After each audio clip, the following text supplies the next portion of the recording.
Hello, hello les amis, Vierge, ascendant Vierge, signe lunaire en Vierge, bienvenue pour cette guidance. Aujourd'hui, nous regardons quelles pourraient être les bonnes surprises, les bonnes nouvelles qui vous accompagnent pendant le mois d'août 2024. Alors bien sûr, ce tirage peut parler à certains Vierges dès à présent, parler à d'autres pendant le mois d'août, voire au début du mois de septembre. N'hésitez pas à revenir sur ce tirage si toutefois il ne vous parlait pas dès à présent. Je vous rappelle que c'est un tirage général. Bien sûr, il ne parlera pas à tous les vierges. Je vous en demande bien pardon. C'est comme ça. C'est un tirage général. Donc, vous prenez uniquement les messages qui vibrent avec ce que vous vivez actuellement, bien évidemment. Et vous n'hésitez pas à adapter mon vocabulaire à votre situation. Je vous recommande, comme d'habitude, de regarder la vidéo de votre signe ascendant et de votre signe lunaire pour avoir quelque chose d'un peu plus personnalisé. Voilà, on y va avec les énergies de votre bonne surprise, les amis vierges. N'oubliez pas de liker, de partager et de vous abonner à la chaîne. Nous avons le diable. Ok. Et nous avons la lune. Ok, bon, deux énergies quand même un peu sombres, hein, il faut quand même le noter. On est dans la bonne surprise, mais bon, il y a quand même un parfum très...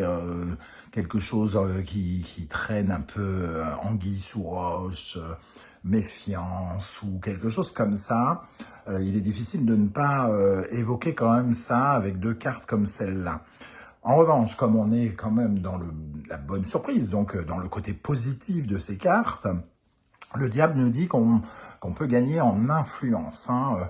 On peut particulièrement mener sa barque pendant ce mois d'août face à des énergies peut-être justement un peu trouble, j'ai envie de dire. Donc, soit c'est vous qui manipulez un petit peu ces énergies troubles et qui faites preuve particulièrement de ruse, que vous trouvez les arguments qu'il vous faut, que vous jouiez avec les mots, que vous manipuliez de façon plus ou moins légale. C'est le mot qui me vient, mais bon.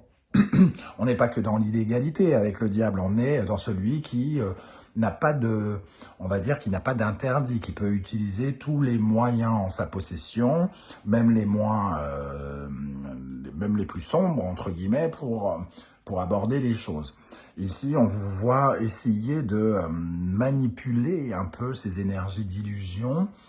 Peut-être que vous êtes amené, je ne sais pas, certains d'entre vous à mentir ou à jouer avec la notion de mensonge pour tirer votre épingle du jeu ou essayer de convaincre quelqu'un ou quelque chose comme ça.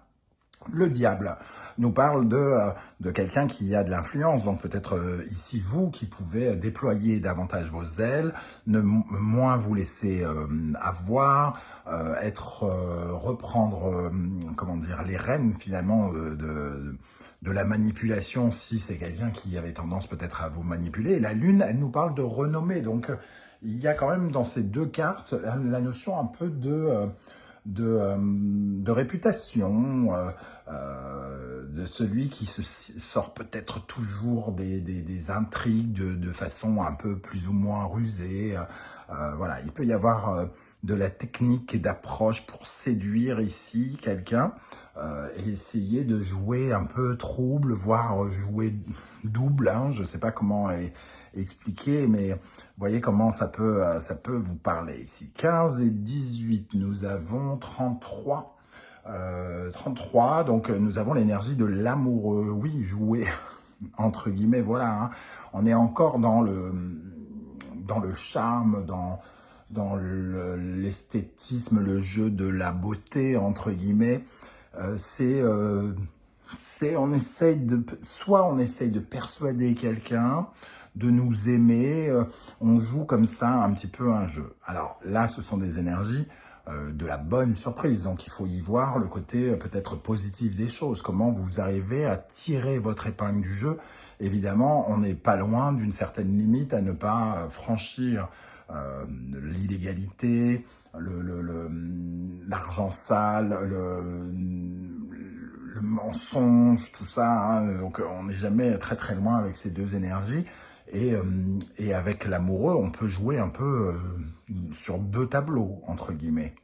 Voilà, donc il y a ça qui ressort, et ici, il y a la papesse, donc qui nous invite quand même, justement, à être prudent, hein, à peut-être ne pas tout dévoiler ou à rester quand même un peu secret, oui, il y a quelque chose à ne pas, peut-être, à ne pas entièrement déballer. Certes, vous êtes en train de jouer certaines cartes, semble-t-il, pour influencer le jeu ici, mais on vous dit d'être attentif avec la papesse à ces choses. Ce que je peux ressentir aussi, c'est comme ce sont deux cartes qui peuvent évoquer les démons intérieurs, les peurs, les choses comme ça. Ici, c'est peut-être une façon que vous avez particulièrement pendant le mois d'août d'apprivoiser ces peurs et de réussir à en faire quelque chose, puisqu'on est dans l'aspect positif. On va essayer d'en savoir un peu plus avec le reste du tirage, à commencer avec l'oracle de la musique, un oracle que j'ai créé avec Yertis, qui est désormais disponible à la vente, et que vous pouvez découvrir en présentation sur de nombreuses chaînes de collègues sur YouTube. La première énergie qui ressort, nous avons la compositrice ici. Et le reggae, ok. La compositrice, pardon, on voit bien cette femme enceinte ici, qui représente quand même quelqu'un qui cherche des idées, qui est créatif, qui a plein d'imagination et qui essaye de débloquer ses projets, de faire avancer ses projets. Et on a l'impression ici que on essaye de les faire avancer avec ruse, avec intelligence, avec charme, parce que la compositrice a aussi cette notion de charme. Elle est intelligente, elle fait avancer ses projets par la communication, en discutant, en sachant se vendre, en ayant confiance en elle, en confiance en ses idées. On a cette énergie-là. Avec le reggae, on parle plutôt d'un aspect, on voit ici ces drapeaux qui font penser à un certain tableau d'un artiste français avec Marianne en tête qui tient son drapeau, la Révolution. Et le reggae, lui, il représente des énergies de revendication, de conviction, de donner de la valeur à nos croyances. Donc ici, finalement, on défend ce que l'on croit être juste. Donc, on le défend, mais peut-être de façon un peu rustre, un peu rude. On a très envie, avec le reggae, de porter un message. Un message peut-être humaniste, ou en tout cas important. On réclame ce qui nous revient. Donc ici, il y a peut-être une lutte, un petit peu de pouvoir, de réobtenir quelque chose que l'on considère comme notre dû, quitte à contourner un peu les règles. C'est une façon de protester, mais de faire avancer vos projets ici. Moi, ce que je ressens, c'est que vraiment, vous voulez faire valoir vos droits, de déployer ces énergies, de peut-être de couper avec certaines peurs ou certains démons intérieurs, de couper avec une certaine dépendance que vous pouvez avoir de quelque chose et qui vous donne envie entre guillemets, de crier qui vous êtes et ce que vous valez. Ok, peut-être avoir une certaine forme de justice indirectement, mais bon, très étrange parce que la justice avec le diable, c'est pas très cohérent sur certains aspects. On va regarder avec l'oracle du soleil levant ce qu'on peut apprendre ici. Je vous rappelle que vous pouvez retrouver les références des oracles et tarots que j'utilise dans la barre d'infos juste en dessous et retrouver également les différents liens des guidances que j'ai effectuées pour le signe de la Vierge récemment, notamment la guidance du second semestre 2024. Si vous désirez connaître les énergies qui vous accompagneront tout au long de cette fin d'année 2024, c'est le moment, elle est en ligne. Pour l'instant, vous êtes peu nombreux à être allés la voir, soit parce que ça ne vous intéresse pas, et dans ce cas-là, je note pour la prochaine fois, soit vous n'avez pas eu la notification, et dans ce cas-là, vous n'étiez pas au courant. Voilà, c'est chose faite. On y va. Quels sont les messages de l'oracle du soleil levant, pardon, pour la caméra qui bouge? Quels sont les messages ici de la bonne nouvelle qui vous attend, ami Vierge, ascendant Vierge, signe lunaire en Vierge? Quelle bonne surprise vous attend en août? La lanterne. Alors, avec la lanterne, on est encore dans une énergie un peu nocturne, comme avec cette lune. mais c'est quand même le faire jaillir des informations. Ici, c'est comme si on avait un rapport d'influence, peut-être pour certains, pour mettre la lumière sur le vice de quelqu'un aussi. Hein. Un petit peu, ça ne veut pas dire que vous êtes tout blanc, entre guillemets, mais vous allez mettre la lumière sur peut-être les vices de quelqu'un d'autre pour être tout à fait rusé et défendre vos propres intérêts. Avec la lanterne, nous avons les évaporés. Il y a encore un climat très particulier, une envie peut-être de prendre la fuite par moment, le sentiment qu'il y a un cercle vicieux qui revient, il y a quelque chose ici, peut-être des démons qui vous font revenir constamment sur des schémas un peu répétitifs. Et ici, vous cherchez une nouvelle méthode peut-être pour vous sortir de ce cercle vicieux dans lequel vous vous retrouvez. Vous avez changé de poste et vous avez changé parce que votre patron a été démoniaque et vous retombez sur un patron démoniaque et en fait, vous vous rendez compte peut-être de vos propres torts, de vos propres tourments et vous essayez peut-être de mieux vous en accommoder ici. On retrouve dans le dos de deck ici le trac, hein, donc la notion quand même de peur, de paralysie. Et on vous voit essayer de débloquer ces peurs. Et moi, j'ai l'impression ici que vous trouvez une méthode, c'est pas forcément la meilleure méthode, mais voilà, vous essayez de trouver un chemin qui vous appartient pour essayer de trouver quand même une solution par rapport à quelque chose de tendu et de mystérieux. Hein. Ok, alors, avec le tarot mystique pour les vierges, ascendant vierge, signe lunaire en vierge, quelle bonne surprise attend les vierges en août 2024? Quelle bonne surprise attend les vierges? Oups. Le 4 de coupe, il y a une certaine forme de déception ici, de ras-le-bol, d'ennui. Il y a quelque chose qui déséquilibre un peu les émotions, qui joue avec nos émotions. Hein. Et on essaye de retrouver de l'équilibre justement avec le 4. Mais on sent une certaine forme de ras-le-bol, d'ennui. Peut-être parce qu'on s'aperçoit que quelque chose on est rentré dans une sorte de truc vicieux. Un truc vicieux que l'on découvre, hein, parce que la Lune, c'est finalement aussi des choses à l'intérieur qui jaillissent, qui se révèlent. Donc, il peut y avoir aussi ce sentiment de comprendre pourquoi on en a ras-le-bol, pourquoi on tourne toujours en boucle parfois. Le 9 de denier. Le 9 de denier nous parle de notre réussite, de notre fierté, de notre réussite personnelle. Donc peut-être qu'on prend conscience que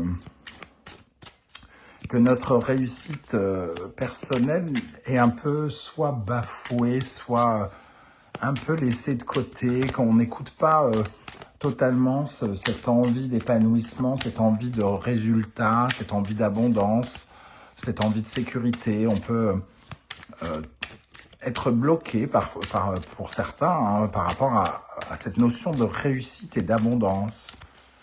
Peut-être s'apercevoir qu'on est peut-être un peu trop enclin à un sentiment d'échec ou qu'indirectement on cherche des situations d'échec.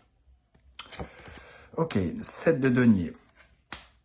Le 9 de denier et le 7 de denier, ça va nous parler des perspectives de travail concrètement, du labeur. Hein, c'est-à-dire le 7 de denier, c'est le jardinier, c'est celui qui plante des graines dans l'espoir de pouvoir récolter. Donc ici, on nous dit que peut-être il est question ici d'avoir un peu moins peur et de laisser surgir vraiment des désirs avec le diable, de laisser émerger certains désirs pour pouvoir justement commencer à travailler véritablement dessus et sortir de ce sentiment où on est dans une boucle, dans une machine à laver, à pas savoir, à subir peut-être notre vie.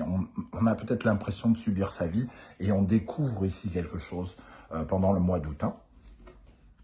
C'est ça, c'est là où pourrait être la bonne surprise, c'est de découvrir en quoi cette peur nous arrête, en quoi cette peur nous empêche d'avancer, la peur peut-être financière pour certains qui restent dans un truc qui les ennuie, qui les déçoit, et finalement, ils ont du mal à se dire que peut-être ils peuvent construire autre chose s'ils écoutent une autre partie d'eux-mêmes, s'ils défendent davantage leur conviction. Ok, avec la sagesse de l'oracle pour les vierges, nous avons l'énergie de Yin. Donc, Yin, c'est toute l'énergie féminine, hein, toute la réceptivité, les émotions, la créativité, l'imagination, les ressentis. J'ai l'impression qu'il y a beaucoup de cette énergie et pas beaucoup d'action. Et c'est peut-être justement se reconnecter avec les deniers ici, d'avoir le sentiment de réussite concrète et de se dire qu'on peut s'attacher à des projets qui peuvent réussir. Ok, et nous avons observateur. Observateur, c'est un peu l'énergie de la papesse, hein. Donc on a quand même des énergies ici très féminines, et on nous dit ici que peut-être il faut être davantage plus en confiance avec soi-même, confiant en l'avenir, confiance en nos capacités de créer, de nous enrichir, de nous combler, de faire des choses qui nous correspondent plus, hein. Observateur et Yin, ça va nous parler de quelque chose d'assez passif, d'une attitude assez, peut-être où l'on subit, peut-être de dépendance aussi avec le diable. Et l'observateur nous invite à chercher finalement des réponses et peut-être à chercher d'autres solutions, de revoir notre copie, de croire davantage en notre étoile ici, puisque ce renard observe la lune et l'étoile, donc de faire jaillir quelque chose qui en nous ressemble à une sorte de secret ou à quelque chose que l'on refoule et qui peut nous bloquer ou dans lequel on a l'impression de rester dans une certaine forme de schéma. Ça peut être aussi un message, je ne l'ai pas évoqué, mais la lune représente aussi la vie familiale, hein, donc il peut y avoir un sentiment que notre famille nous freine dans notre ascension ou on se sabote par rapport à quelque chose en lien avec la famille et qu'on pourrait être amené à le découvrir pendant ce mois de d'août. Voilà les amis vierges, comment ça peut me parler. Alors bien sûr, vous prenez une partie de ce tirage, hein, pas l'intégralité des messages, tout ne peut pas vous concerner. N'hésitez pas en tout cas à venir commenter juste en dessous en me disant un petit peu comment cette lecture vous a parlé, ça sera intéressant. Je tenais en tout cas particulièrement à vous remercier pour vos likes, vos partages, vos demandes d'abonnement, vos commentaires et pour tous ceux qui font l'acquisition de mes 2 oracles. Merci pour votre soutien, votre fidélité pour ceux qui sont là depuis longtemps et bienvenue à tous ceux qui découvrent la chaîne actuellement. Merci de vous abonner. Ding ding. On se retrouve en tout cas très très bientôt pour une guidance générale. Cette fois-ci, on découvrira toutes les énergies qui vous accompagnent. Et en attendant, prenez bien soin de vous les amis vierges. Merci d'être là et à très très bientôt. Ciao ciao.